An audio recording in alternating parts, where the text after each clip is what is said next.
Good afternoon, everyone. My name is Yvonne from the HKBU Library, and I'll be your host for today. Welcome to the final online session of our AImagine Hub Library Intelligence Research Tools series. Throughout the week, I hope you've had the opportunity to try out the different intelligent research tools in the hands-on zone at TDDC. Before we begin, if you have any questions during the presentation, please feel free to type them in the chat. We'll also have a Q&A session at the end, and you are free to unmute yourself and ask your questions directly. Today, we are excited to have Dr. Liu Xiaoqian, Senior Customer Success Manager, RSS Elsevier. She will be presenting the topic on Scopus AI, Trusted Content Powered by Responsible AI. Welcome, Dr. Liu. The floor is yours. Thank you, Yvonne. Good afternoon, everyone. Colleagues from Hong Kong BU. My name is Liu Xiaoqian. Thank you very much for subscribing this Scopus AI and also joining today's sharing session. So today we are going to share the trusted content-based AI tool, which is the Scopus AI. Probably you may have already know that Scopus AI is a new and generative AI-informed academic search tool that can provide a very comprehensive discovery journey. So we use the Scopus AI to navigate the unfamiliar academic fields, and also can discover the research areas that are emerging or underserved by the current literatures, and also using Scopus AI to exaggerate your content discovery journey. So today we are going to share what is the Scopus AI and what kind of use case Scopus AI can support, and what does it deliver. And also we will have a comprehensive look at the features that make Scopus AI so unique from other AI tools, and also give an explanations of the whole process. And then we will use several demonstrations to illustrate in the real world how researchers can use Scopus AI to identify the emerging top research trends, and also how to do the literature review using Scopus AI. So yeah, in this session, in the first session, we will spend some time to discussing what challenges Scopus AI can help to solve. So basically, Scopus AI is designed based on the reliable content from Scopus, and also it is designed with and for the research community. Because we have discussed with a lot of researchers and know their challenges on daily basis. I think one of the things that we have heard a lot is that getting up to a new academic research topic or a new research area is really hard. And there is so much information, and if we would like to do the literature review, where can we start, and which keywords can we use? And even though we get the long list of literatures that we still need to navigate them one by one. So there is information overload and the lack of search tools that are not very good enough. And also for the researchers, even if we may have understood one domain, but the silos around the disciplines can also make the collaboration difficult. So combine all these obstacles, this all results in the suboptimal productivity and missed opportunities, so which further will limit the societal and academic impact of our work. So this is why we designed Scopus AI and to solve the problems, and also to help the researchers to get familiar with specific research topic more efficiently. So actually, Scopus can support students, teachers, and researchers, and also the librarians. So for the students, we can use Scopus AI to find relevant references for essays or for their manuscripts. and also help them to get familiar with a new research topic. And also for the teachers and researchers, using Scopus AI can help us to deepen the understanding of a research topic, and also better articulating a hypothesis or an idea. And for librarians, we also using Scopus AI to get familiar with complex topics that we are not very familiar with, and also to build the capability for the for our students for literature retrieval. So currently, Scopus AI generates easy to follow insights in a variety of formats. So in the coming slides, we will look at the features Scopus AI offers today. So Scopus AI will always start with a natural language queries, and followed by we use Copilot query tools to interpret how Scopus AI answer our questions. And also, we will have a fully references the summary that includes guidance on the tool's confidence in the response. And also, we will have an expanded summary. It is an extended references summary that can explore each queries from multiple perspectives. And both both summary and expanded summary will provide the references list aside of the summary section. So next, the Scopus AI will also provide a concept map. This concept map is to represent and organize the knowledge in a more logistical way based on the queries that we provide to Scopus AI. And also, beneath the concept map, we will have fundamental documents.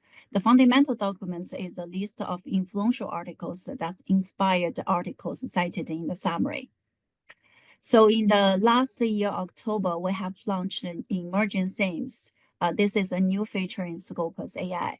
It is a topic overview that helps researchers can identify the research themes in our field of interest, and also including the potential area of opportunity.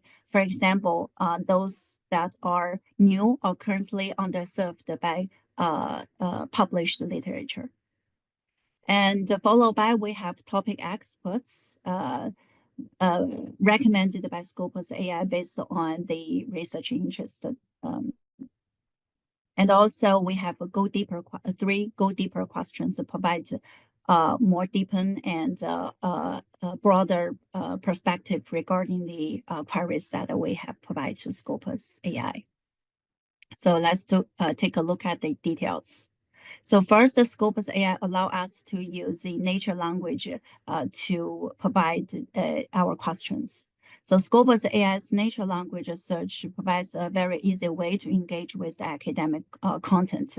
Especially, it is useful if the authors don't know the vocabularies in a specific research area or just get started. So Scopus AI is equally happy responding to a single keyword or a more complex paragraph or a title or even an abstract. So in response to the customer feedback in August 2024, we have launched the advanced query interpretation tool called Copilot on Scopus AI. So Copilot looks at the content of our query and decides whether to run a vector search or a keyword search. So it also optimizes our queries in two ways. First, it will help to correct any spelling mistakes and also translate any words in other language into English. It then ensures complex queries are broken down into their component parts and are optimized for the search channel it has chosen to use. So for example, for the keyword search, it will add this Boolean operations into the search query.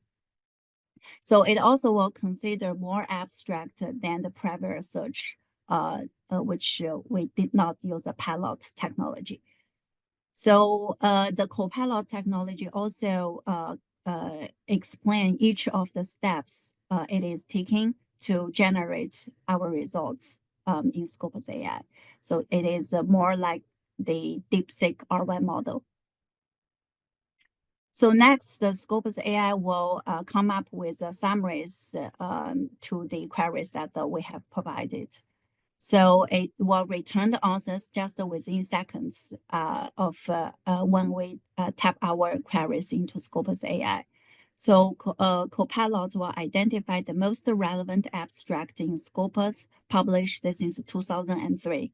And the large language model then will use factors such as relevancy and recency to prioritize which of the sources identified during the search should be used to generate the whole summary. So for example, the summary now consider up to 30 papers currently. Well, we also have expanded summary. This considers slightly more documents. So this approach will ensures that only the most pertinent documents are used and not necessarily the most well-known or highly cited documents. So the specificity of our query determines the depth of the details that Scopus AI provides. So Scopus AI also uses the patent pending RAG fuzzy technology to generate the extended summary. So it is developed in response to the feedback from the academic community as well.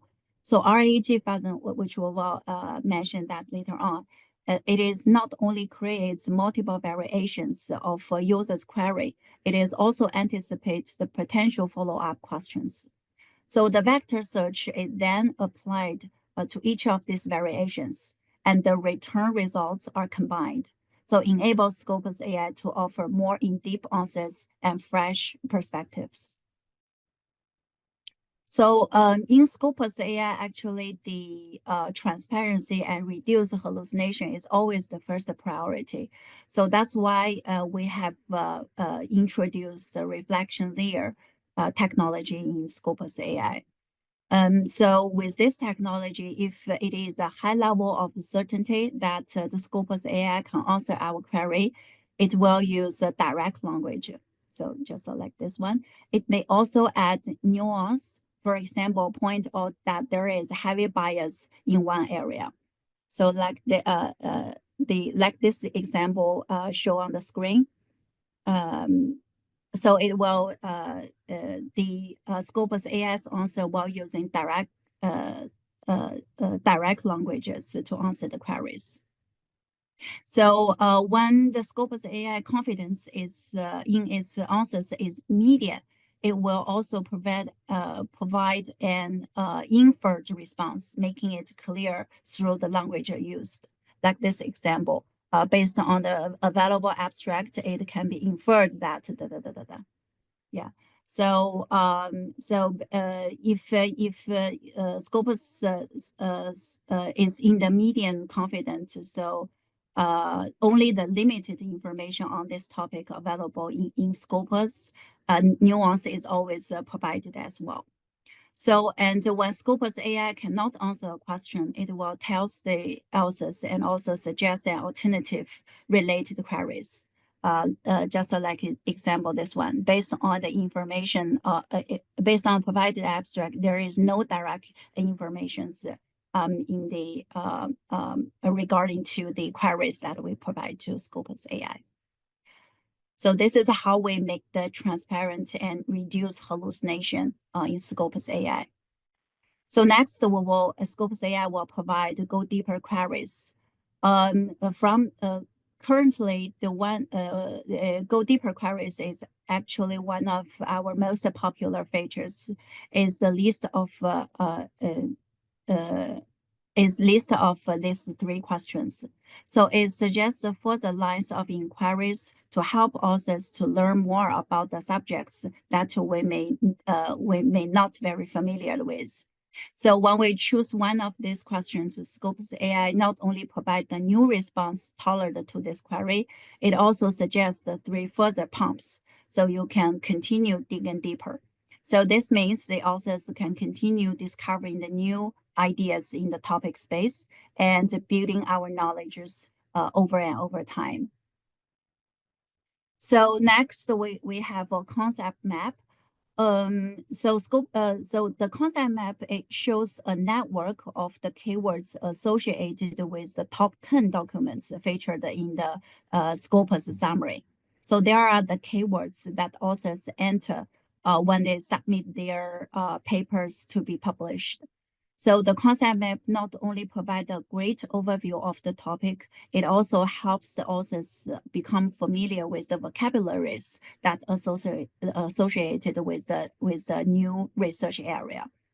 So all these keywords are hyperlinked, and when we click one of the notes, the relationship is highlighted in orange. So the underneath, underneath of the concept map, it is an explanation of their relationship is provided. And also, if we click on a different node, the explanation will be updated accordingly. So as we have mentioned previously, Scopus AI will first provide a summary session based on the queries, and the summary that the Scopus AI generates. Currently, it is based on the abstract of documents in Scopus that have been published since 2003 and have been identified by the AI as being the most relevant to our original questions. The full text of this abstract is surfaced via the references.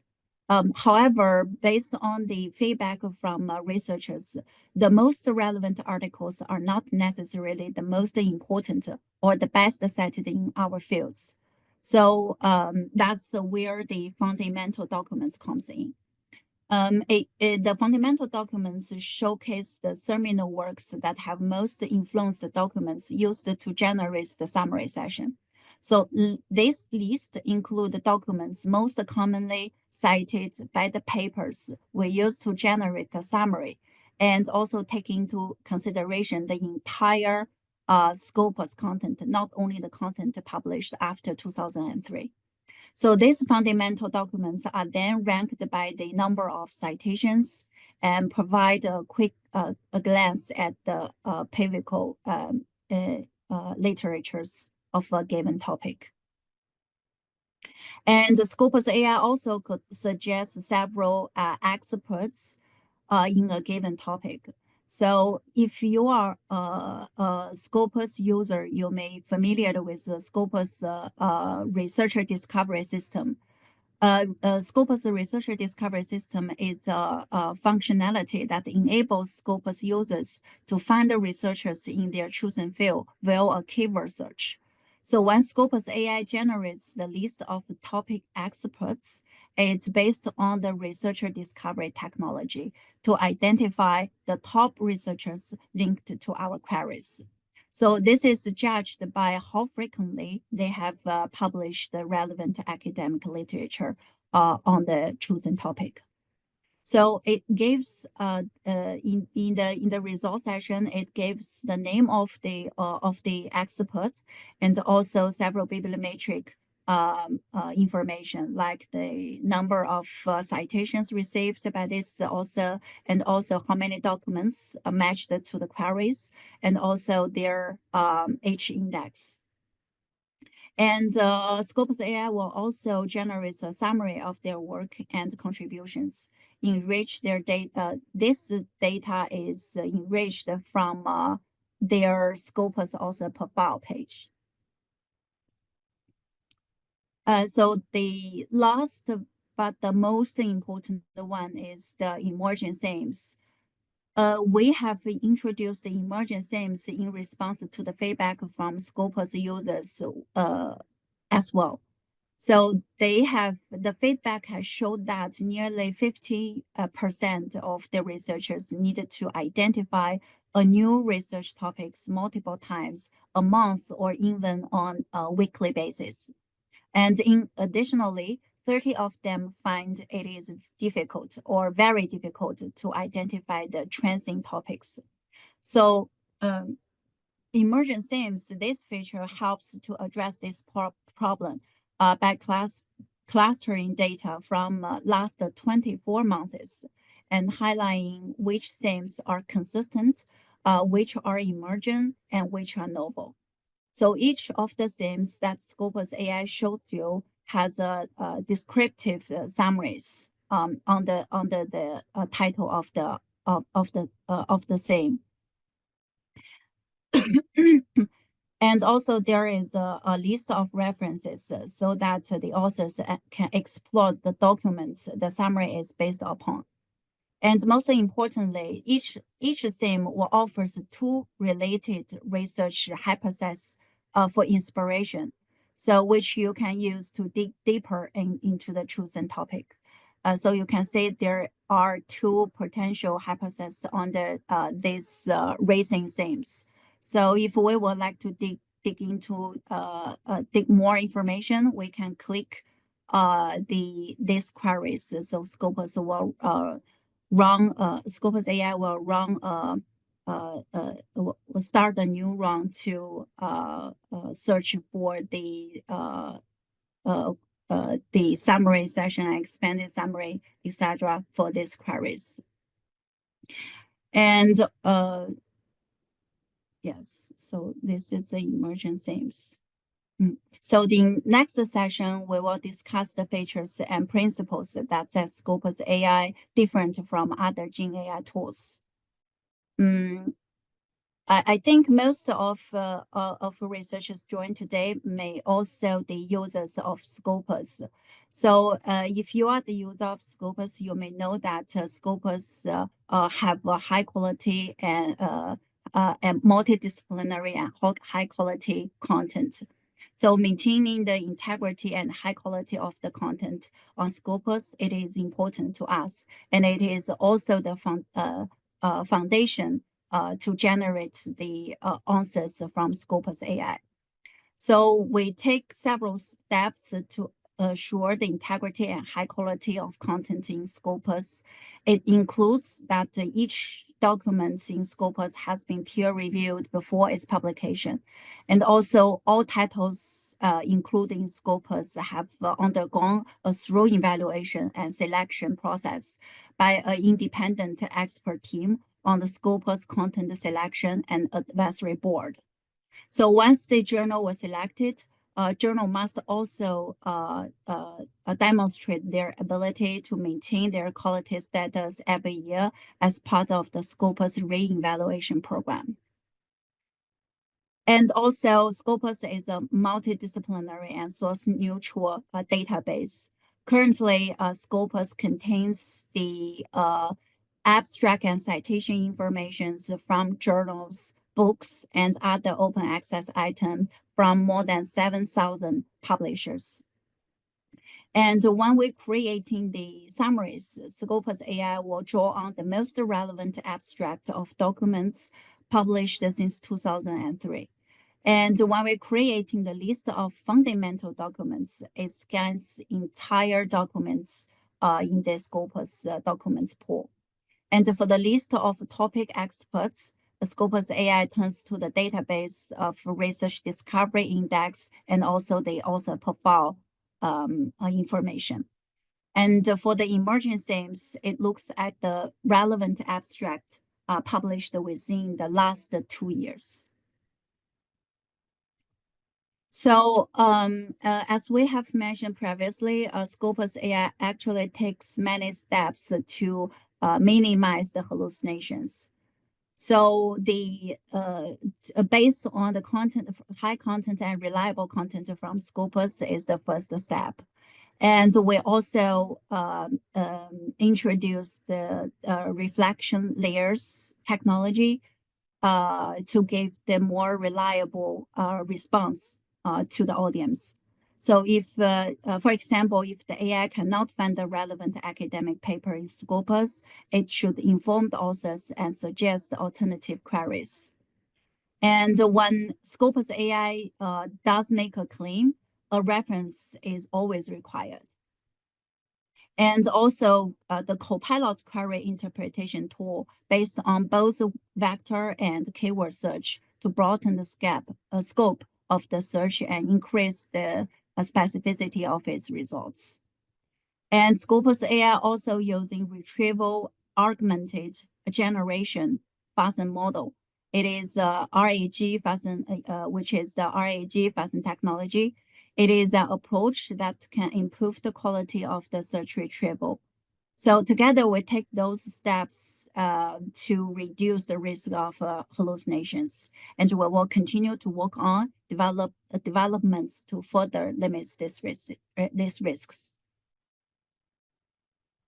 And next is because Scopus AI was developed with and for the academic community, which will make Scopus AI different from other AI tools.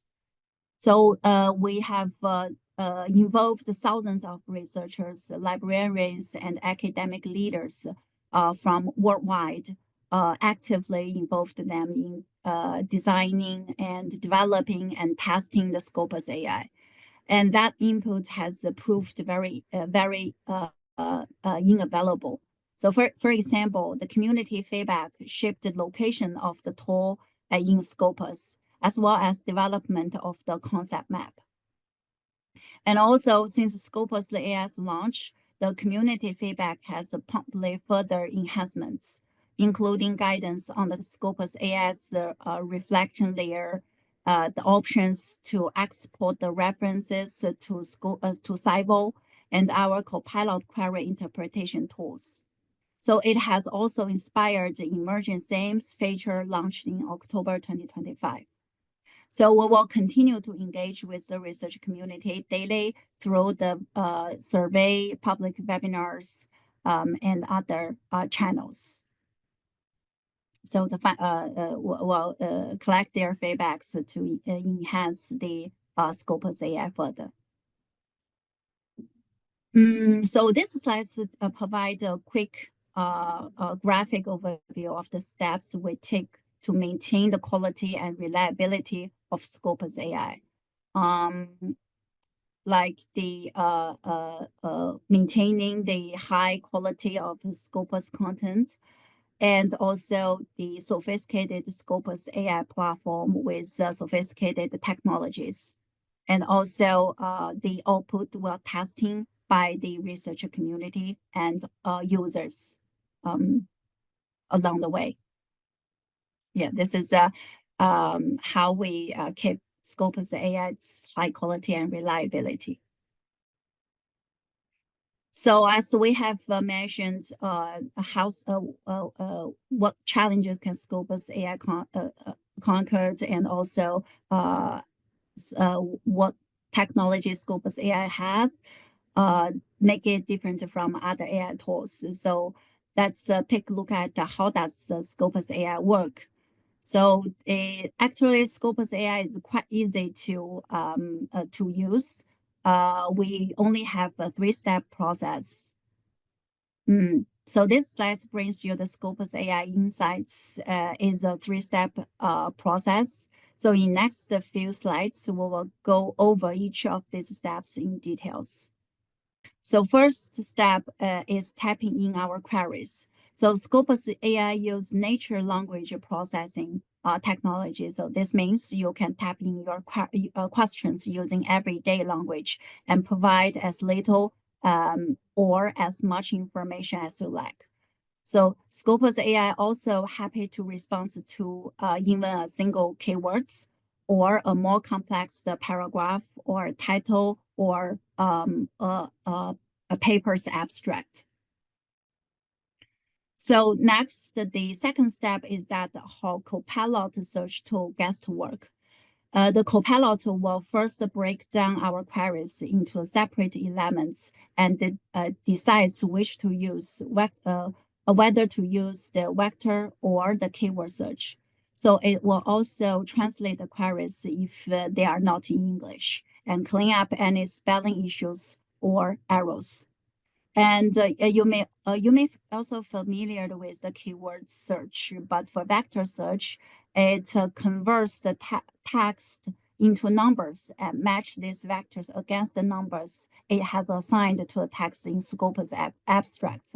So we have make the Scopus abstract text into numbers to enable the vector search since 2014.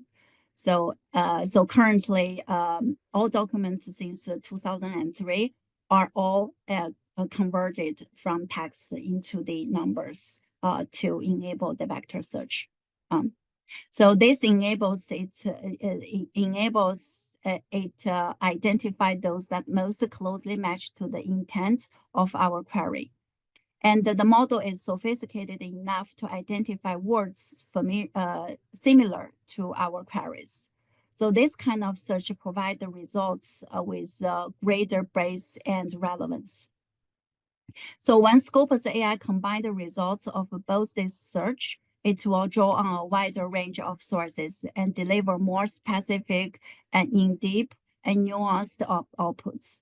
And because vector search considers a broader range paper, so it provides a greater opportunity to discover the new connections in the future work. So in step 3 is our response using generated by LLM. The prompt engineering provides the LLM with clear rules it must follow while generating the response. So for example, they tell LLM how to generate which search results to use when compiling the response. The factors considered includes the relevancy and recency. So yeah, this is easy 3 steps how we use Scopus AI. And next, we will show several use cases that how researchers will use Scopus AI to do the literature review or to identify the new emerging research topics. So basically, if we do the literature review, we probably will need to find the answers to 3 questions. First is how to develop what is the fundamental background of the research, a specific research topic.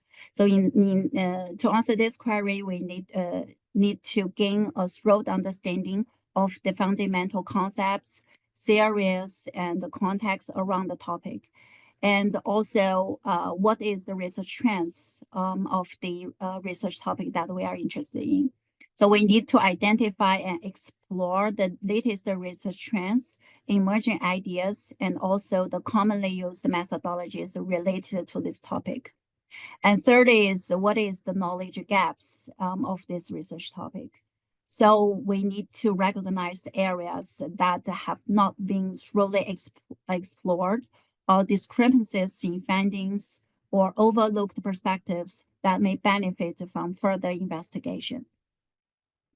So, for example, if we would like to find the background of a specific study, for example, we have a PhD student who works on a research topic that is the development of uncertainty assessment system for mapping the spatial distribution of atmospheric pollutants. So as his mentor of this PhD students, they will ask Scopus AI to do the literature search first. So the PhD's mentor has designed 2 prompts. First is the basic search for the literatures. It is a search for the recent academic papers published in the last 5 years on this PhD's research topic. And since this mentor has very rich experiences in this research area, so he further refined the keywords to find more relevant documents based on Scopus AI. So he designed prompt 2. It is search for the academic papers using keywords such as uncertainty assessment, spatial distribution, atmospheric pollutants, air quality, and pollutant mappings. So let's see the results. So the Scopus AI returns a response to the prompt 1. It gives a summary of recent research on the PhD students' research topic. So it gives a fundamental summary of this research topic.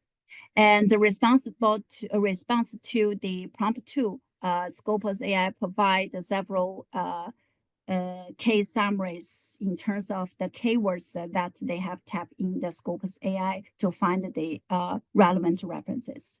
So it gives a summary of the papers in terms of different keywords. So combine those pump 1 and pump 2. It gives these PhD students a broader list of literature list. And also based on Scopus emerging topics, the emerging themes also come up with several new research topics. So based on the research emerging themes, it will support the judgment of a direction of this PhD research topic. So this is how to find the relevant literatures by using Scopus AI. And the second example is to find the research trends. So they have also designed Pump 3 and Pump 4. Pump 3 is analyzes publication trends over the past 10 years in the field of uncertainty assessment system for this PhD students' research topic. And also they ask Scopus AI to highlight any significant increases or decreases in the research activity. So the Pump 3, the purpose of Pump 3 is to identify the trends in the research field over the past several years.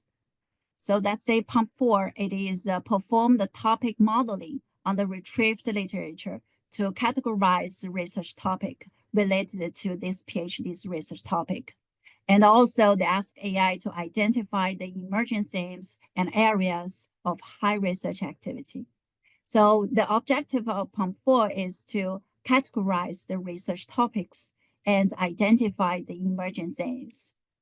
So let's look at the response by the Scopus AI. So for Pump 3, Scopus AI shows the significant. I'm sorry. 一定係，其實以前龍崗嗰陣時咧，佢哋喺度投訴嘅時候咧，我試過咗一次喺七樓嗰度開會，我完咗，跟住你老細已經，其實佢不嬲都喺度。Sorry, Dr. Liu, please continue. Okay, thank you. So for Pump 3, we have the Scopus AI provides the significant trends and the developments of these research topics, and also key areas of research and geographical and sectors, factors, and also the challenges of future directions of the research queries that they have provided to Scopus AI. And so in Pump 3, Scopus AI returned with the research trends and how it changed over time. It also shows the references list. This represents the classic studies that represent this research trends. So in Pump 4, the Scopus AI returned with the emerging themes and also the areas of high research activity.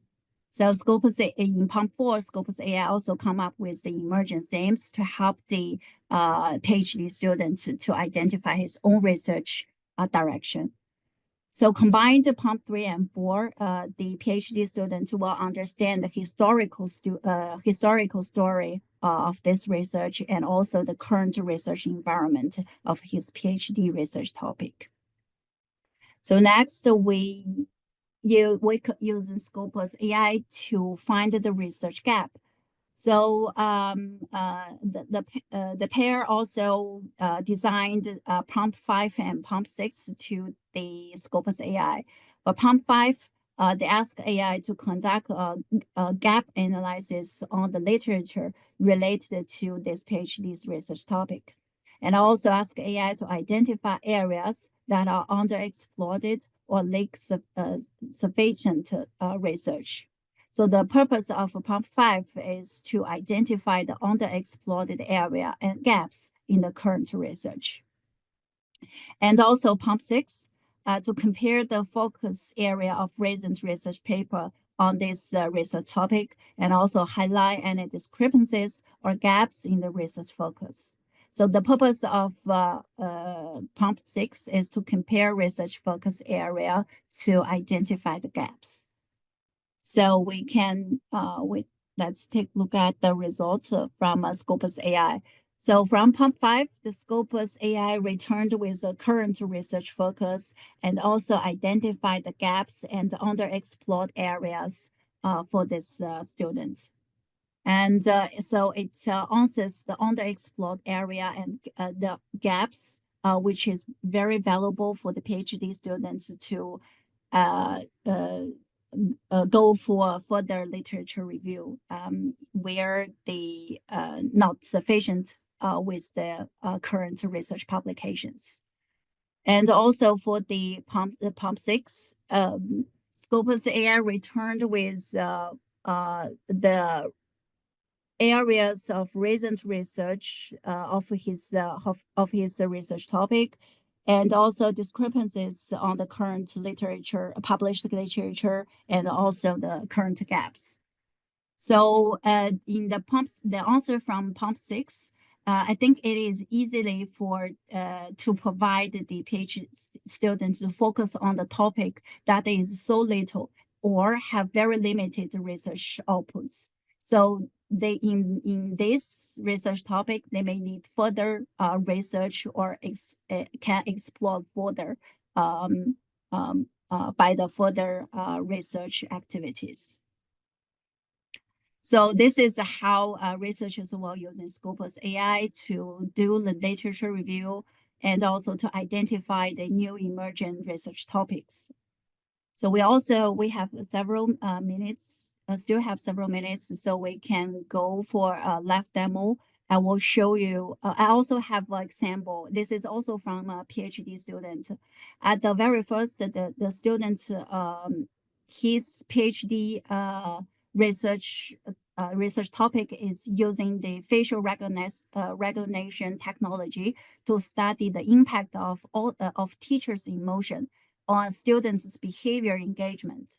However, when he performed the keyword search in Scopus, like the keywords includes the facial emotion recognition or REF, and also search for the teacher emotions and also combined with the student learning or learning behaviors.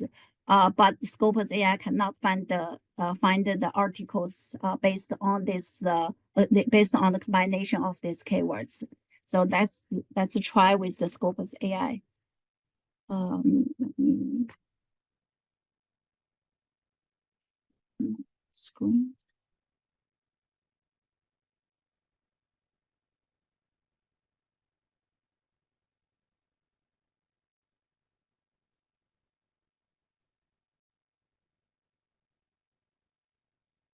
So yeah, to find the Scopus AI, we can go to the scopus.com and you will see Scopus AI appears here. And we can type in the this PhD student's research topic and proceed with the results.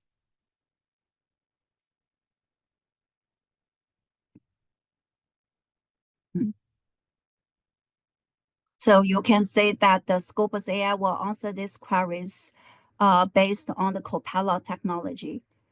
So it will revise our queries into a proper question, and then break down the natural language into different keywords and perform the keyword search. And then Scopus AI will generating the summaries. So we can say the Scopus AI can provide the summaries regarding the questions that we regarding these queries, and also provide the references list in Scopus. So yeah, so it gives the direct languages to this query. So to study the impact of teachers' emotion on students' behavior engagement using facial recognition technology, we actually have some key insights provided by the Scopus documents abstracts.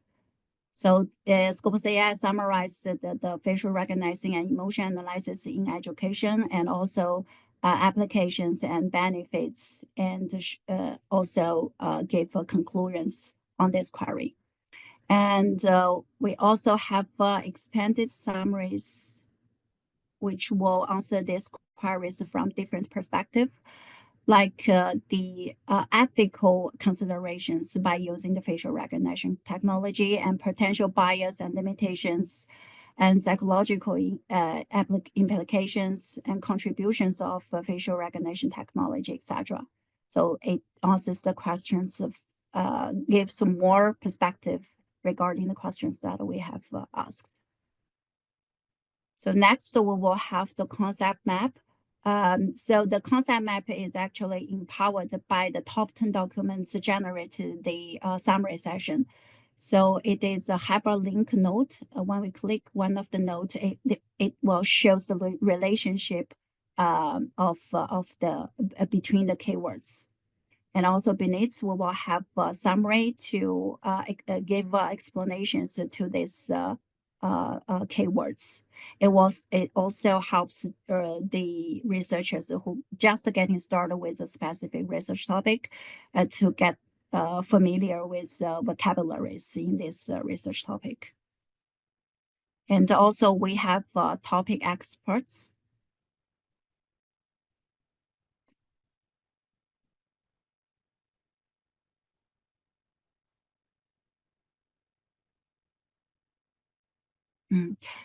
It shows the name of the researchers, and also the number of citations, and match the documents, and H index. To click the preview of the profile, we will have we can click the view the full profiles. Then Scopus AI will direct us to the also profile page in Scopus.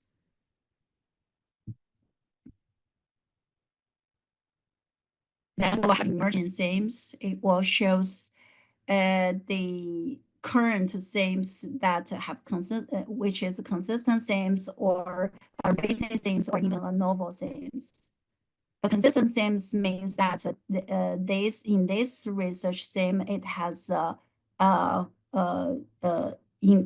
sophisticated enough research documents to support this theme. And also recent theme is the number of publications belongs to this theme is increasing.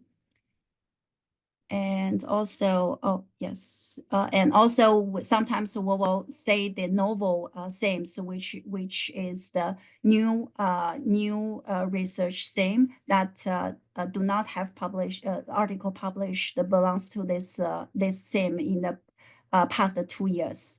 But it has new publications within this recent 2 years. Well, we will categorize them into the novel theme.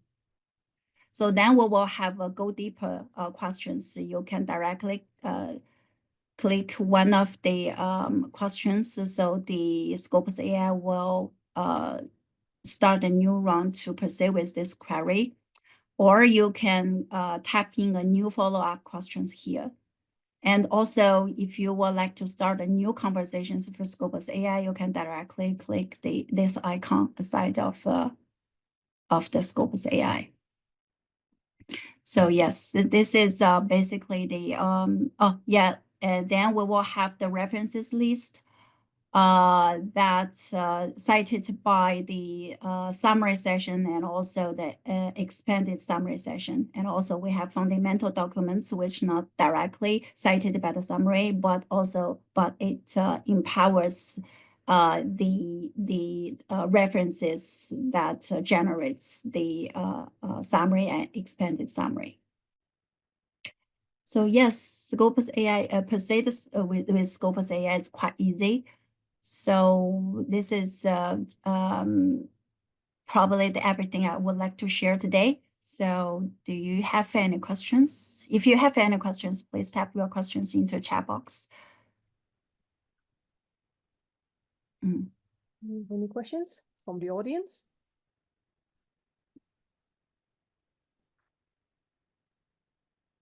Okay. Well, first of all, I'd like to thank Dr. Liu for your insightful presentation and also demonstrating the powerful tools of Scopus AI and the efforts made to minimize hallucinations. Oh, so we do have one question from the audience. Are there any specific subjects or fields where Scopus AI may be performed as well? Unfortunately, I think currently Scopus AI cannot perform the answers for specific subjects and fields. But I think this is a very great suggestion. I will bring this back to the product team.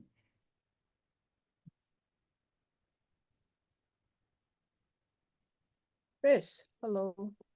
Hi, Hello, Yvonne. Chris. I don't type very fast, so can I ask my question verbally? Thanks, Dr. Liu. That was a really fantastic presentation. I learned a lot more about how Scopus AI works. And I do want to applaud the emphasis on transparency. I think Yvonne was mentioning that too. I think it's really important for our researchers that they can see kind of step by step how Scopus AI is actually constructing its responses. So it's not just a black box where we put in a question and then an answer comes out. We can really see step by step.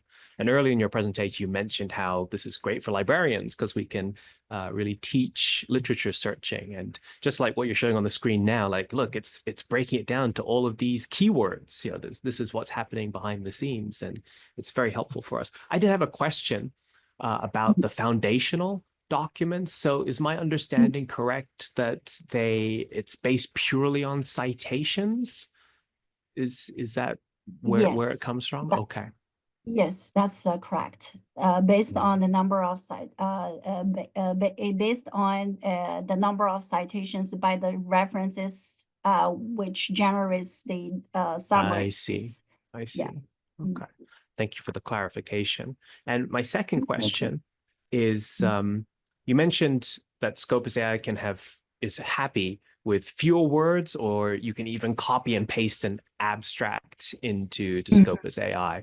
But could you talk a little bit about when it's appropriate to do that, or if you're looking to go deeper into a topic? So in what circumstances is it useful to just prompt with a few words or prompt with a longer response? Oh, that's a very great question. Because for using Scopus AI, some of the researchers may new start for a specific research area. So we may not know how to ask a question, or what kind of answers do we really want.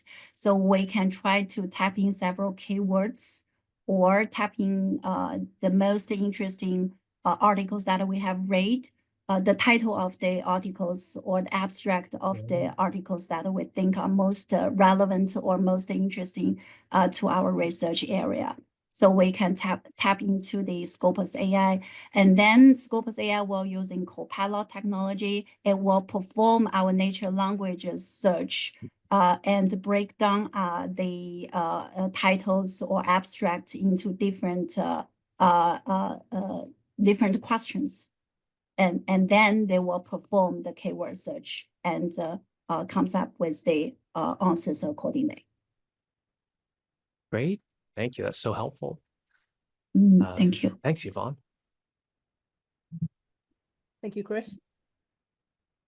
Do we have any other questions from the audience? Maybe I'll take this opportunity to ask one more question. Dr. Liu mentioned with the search, with the natural language processing, you can do a vector search or a case search.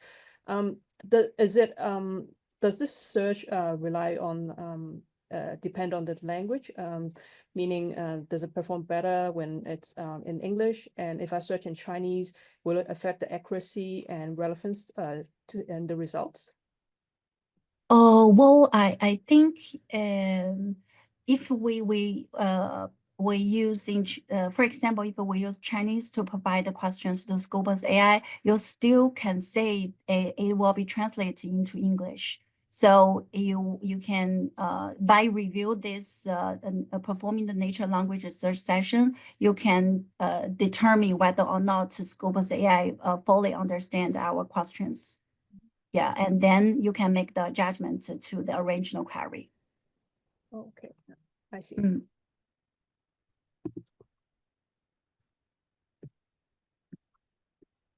Do you have any more questions for Dr. Liu?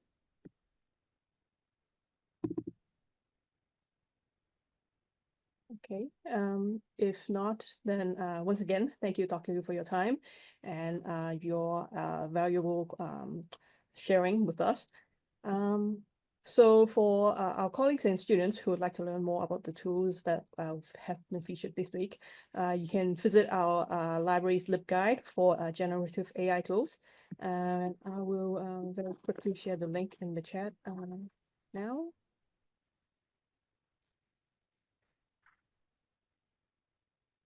So so you can visit our library's website, hkbu.libguides.com/generative-ai/home. And you can access the tools that we've mentioned this week and with your HKBU account and start exploring. So this concludes our AImagine Hub event. Thank you all for attending our online workshops this week and supporting the hands-on zone. We look forward to seeing you again at future events. Thank you. Thank you, Yvonne. Thank you, everyone. Bye-bye.